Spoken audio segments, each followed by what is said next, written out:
माऊजी महाराज की, उद्यानंद जी महाराज की, नित्यानंद जी महाराज की, जन पुरुष मात की, शिवानंद जी महाराज की, कमलानंद जी महाराज की, परमानंद जी महाराज की जय, देवानंद जी गुरु महाराज की जय, पूर्णानंद जी महाराज की जय, केशर मात की जय, दालम ऋषि की जय, मनु माथ की जय, वखत माई की जय, देवी रूप माता की जय, देवी साहू माता की जय, सोम जागम मही माता की जय, बेणेश्वर धाम की जय, बेणेश्वर महादेव की जय, अबुदरा घाट की जय, गौ माता की जय, भारत माता की जय,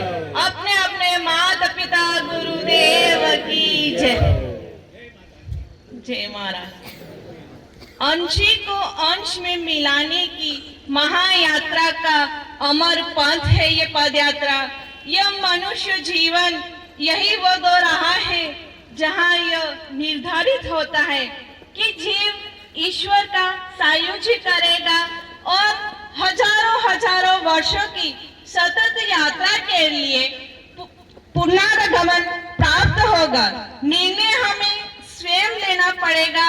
इसलिए महानुभाव अपने भीतर को पहचानो और मनुष्य होने पर गर्व करो, क्योंकि जीवन ही ईश्वर का सबसे बड़ा उपकार है। यही कारण है भगवान भी अपने ईश्वरत्व को परिमार्जित करने मनुष्य देही धारण करते हैं। हमारा सौभाग्य है कि भगवान श्री हरि मावजी के रूप में हमारी इसी भागर धरा पर जन्म लिया और हम आप सबको कृतार्थ किया। मेरा तो परम सौभाग्य है कि मैं पूज्यपाद मावजी महाराज की मानस कुल की पुत्रवधू हूँ। माता जी केशर और परम भक्तिमती माता जन कौर जी के चरण कमल को शशद नमन करती हूँ कि मुझे भी उन्हीं के पद चिन्हों पर चलने का अलभ्य अवसर प्राप्त हुआ है। मैं इस साबलापुरी की पावन धारा, माही झाकम सोम की पवित्र धारा और आप सभी हजारों हजार माओ भक्तों की भाव गंगा को भी मैं प्रणाम करती हूँ कि मुझे भी इसमें आत्मार्जन का सुअवसर मिल रहा है और पल्क निहारने का अवसर मिल रहा है और 34वीं पद यात्रा में परम पुनीत पति परमेश्वर पीठाधीश के सानिध्य में आप सभी का भावभीना स्वागत करने का सौभाग्य मिला। आइए इस मिट्टी को माथे लगाएं और पग पग पर मावजी की जयघोष करते हैं। जय महाराज। माननीय भक्त समुदाय, प्रतिवर्ष हम यह यात्रा क्यों करते हैं, इस अवसर पर कभी ध्यान नहीं गया। अपनी मति के अनुसार थोड़ा विवेचन करना चाहती हूँ। बोलिए मावजी महाराज की जय। जैसा कि हमारे शास्त्र कहते हैं और हम जानते हैं कि वृंदावन की पावन भूमि के लिए भगवान श्री कृष्ण बारंबार दोहराते हैं, वृंदावन परित्यज्य पादकम न गच्छामि। भगवान कहते हैं कि हे गोपनाओं, मैं वृंदावन छोड़कर एक पग कहीं नहीं जाऊंगा।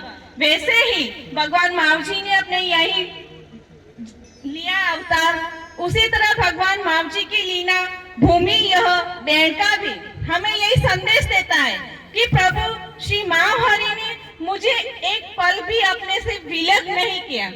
आज तो 3 पुल है और तब बेणेश्वर श्रावण में हमको दूर करता है। 300 वर्ष पूर्व का वो समय याद कीजिए जब कोई साधन नहीं था, तब भी मावजी यहाँ नित्य वास करते थे।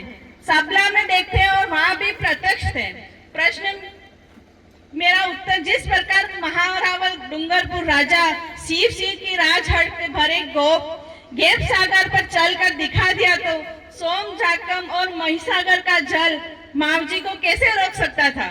तीनों नदी माताएं अपने वक्ष स्थल पर श्री हरि को पद पधरामनी कर अपने को धन्य मानती और प्रभु जी के लिए अपनी लीला स्थली का मार्ग प्रशस्त करती थी। मेरी दृष्टि में इसी महालीला के स्मरण स्वरूप यह पद यात्रा कालांतर में अवश्य और नित्य रहेगी, लेकिन पिछले 34 वर्षों से नियमित आयोजित हो रही है। भगवान श्री निष्कलन की अगुवाई और सतयुग की प्रेरणा के रूप में आहूत की जाती है। कई बार हमें अपना लक्ष्य प्राप्त नहीं होता, लेकिन ईश्वर को पता होता है, अतः वह अपने किसी भी अंश में उपस्थित होकर प्रारंभ को पूर्णता प्रदान करने से नहीं चूकते। पद यात्रा इसी प्रारंभ का पुंगी फल है, ऐसा मानना है। वस्तु यह भी अपने आराध्य का पुष्टि मार्ग है।